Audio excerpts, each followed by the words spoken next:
Hello, Pally. Today is April 25th, 2019. INFocus starts right now.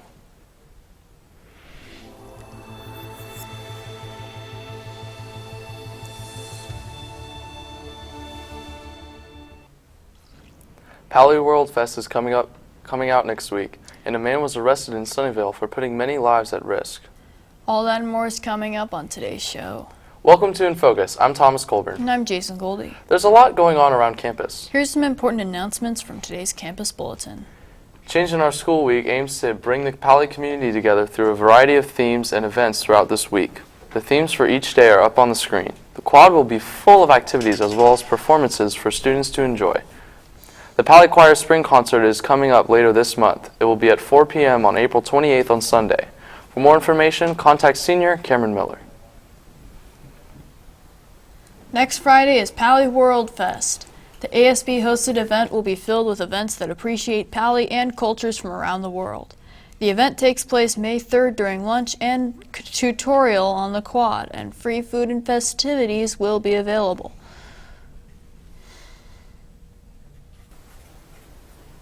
Moving on now from what's going on around campus to what's happening in the world and locally today. Let's take a look at what's topping today's headlines in today's News Minute. A driver accused of plowing into pedestrians in Sunnyvale is now facing attempted murder charges. Official charged Isaiah Peoples with 8 counts, 1 for each person injured. After his arrest, police say he indicated he did that intentionally. It's still unclear why, but officials say there is no connection to any terrorist group. Meanwhile, at least 3 victims are already out of the hospital. At least 2 others are still in serious condition. Talks between President Vladimir Putin and his North Korean counterpart Kim Jong-un have now ended. Their meeting reportedly lasted for 3.5 hours.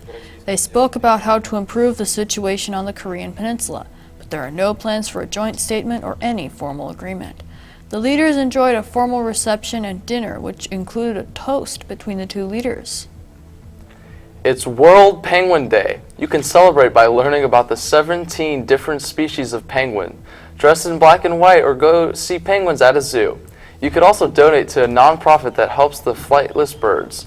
Watch the movie Happy Feet or post to social media with the hashtag World Penguin Day. Moving on from news of the past to news of today.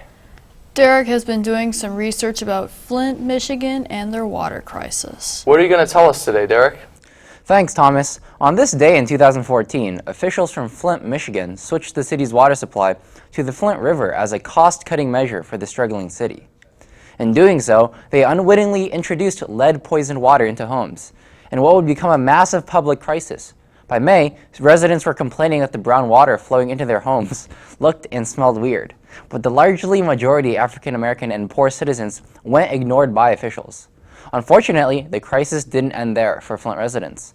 Over a year later, people were still using bottled water to cook, drink, even brush their own teeth. The city's recovery has been slow, as it works to replace 30,000 lead pipes.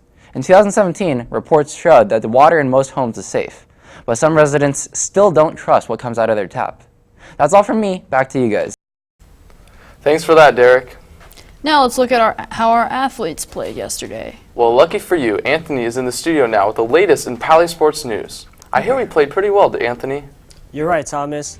Varsity softball lost to Cupertino 7-11. JV baseball made 20 runs against Saratoga, ending with the victory of a score of 20-2. Varsity boys volleyball beat ECP with 3-1. Way to go. Away at 5:15 p.m., boys JV lacrosse will stick it to MA. Then boys varsity lacrosse will play at 7 p.m. That's all from me, now back to you. That sure is a lot of gold medals. You know what a gold medal looks like, Thomas? The sun? That's right, and looking outside, it is clear that there is plenty of sun to go around. Why don't you tell us more? I'll sure do that, Jason. Now as we look at San Francisco, we got a high 65 and a low 51, roughly around 62 degrees right now with winds at about 15 to 16 miles an hour. Now as we cross the bay up into Oakland, we have a high of 74 and a low of 52, roughly around 71 degrees right now with winds at about 12 miles an hour. As we check down to San Jose, we got a high of 84 and a low of 54. So that's our Bay Area temperatures for today. As we look at today in Palo Alto, today was around 73 degrees. We had a high 79, a low of 52. Winds at about 8 miles an hour today. As we look at Friday and Saturday, we're expecting some cloudy days, highs at around high 70s to low 80s. Now, as we check our 5-cast through the next 5 days, we're expecting a lot of sun next week, and Sunday will actually be sunny, surprisingly. Well, that does it for today's episode. Be sure to visit our website to check out old episodes, check the bulletin, or just send us an email. Until next time, have a great day, Pally.